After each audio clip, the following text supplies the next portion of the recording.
बिस्मिल्लाहिर्रहमानिर्रहीम। आबादकार दोस्तों अस्सलाम वालेकुम। एक दफ़ो ॿीहर तव्हांजी खिदमत में पेश थिया आहियूं। कुझु वक़्तु पहिरियां मुंहिंजे ख़्याल में 1/4/2022 ते जॾहिं हिन वणनि जी असां पोखी कई हुई तव्हांजी खिदमत में पेश थिया हुआसीं। अॼु अलहमदिल्ला 7/5/2022 आहे। हिननि वणनि खे तक़रीबन महीने खां मथे टाइम थी वियो आहे। हीअ वण तव्हांखे मां ॿुधाईंदो हलां त cotton section agriculture research Sindh मां असांखे दोस्तनि तोहफ़ो ॾिनो हो। 2-2 किलो 3-3 किलो उहो बीजो हुयो।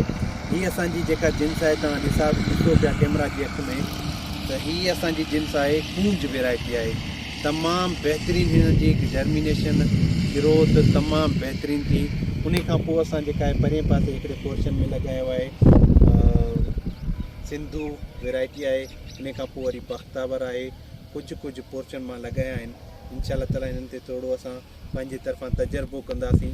हिननि में मां तव्हांखे ॿुधायां त 1/4/2022 ते हिननि जी पोखी थी। उन खां पोइ कल्ह 6/5/2022 ते असां हिननि खे NP जेको आहे नाइट्रोपास फर्टिलाइज़र अप्लाई कयो आहे। पहिरियां असां फर्टिलाइज़र ब्रॉडकास्ट करे उन खां पोइ असां हिनखे पाणी ॾिनोसीं।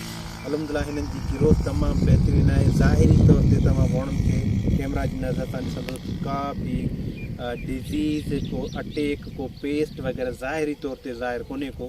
अॻिते हली ॾिसूं छा था थियनि, पर मां सम्झां थो cotton section agriculture research Sindh जे तरफ़ां ही तमामु हिकिड़ियूं बहितरीनु वैरायटियूं आहिनि। इंशाअल्लाह ताला हिननि जी असां ॾिसंदासीं। उन खां अलावा हीअ मुंहिंजे पासे FH 142 ॿियनि हिकिड़नि दोस्तनि खां कंपनी वारनि खां वरितीसीं असां। उहा असांजी वैरायटी तमामु बहितरीनु आहे। ऐं हेॾा असांजी इहा जेका आहे ड्रिलिंग थियल आहे, दाढ़ी थियल आहे। हिननि खे बि मुंहिंजे ख़्याल में 15 खां 20 ॾींहं थी विया आहिनि। 20-25 ॾींहं मुंहिंजे ख़्याल में थी विया आहिनि।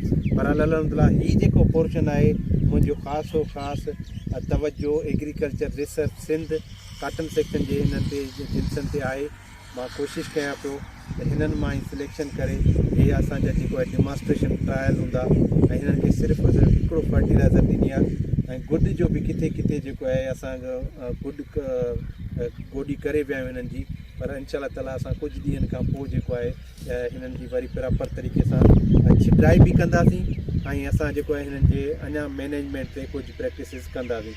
हींअर ताईं जेका हिननि जी सिचुएशन आहे मां जो पंहिंजे आबादकार दोस्तनि जे साम्हूं पेश कयां। वॾी वॾी महिरबानी ऐं दुआ कजो। हीअ असांजो इलाइक़ो आहे नवाब शाह 60 मैल तालका दौड़ 60 मैल असांजो इलाइक़ो आहे। इन जे पासां ई जेको आहे असांजी ज़मीन आहे। ऐं इंशाअल्लाह ताला तव्हांखे गुज़ारिश इहा आहे त पंहिंजे एग्रीकल्चर रिसर्च सिंध जी जेके वैरायटियूं आहिनि उन्हनि खे आबादकार दोस्त कमु कनि। इंशाअल्लाह ताला असांखे घणे मां घणो फ़ाइदो थींदो। तव्हां सभिनी जी वॾी महिरबानी। वरी मिलंदासीं। अस्सलाम वालेकुम।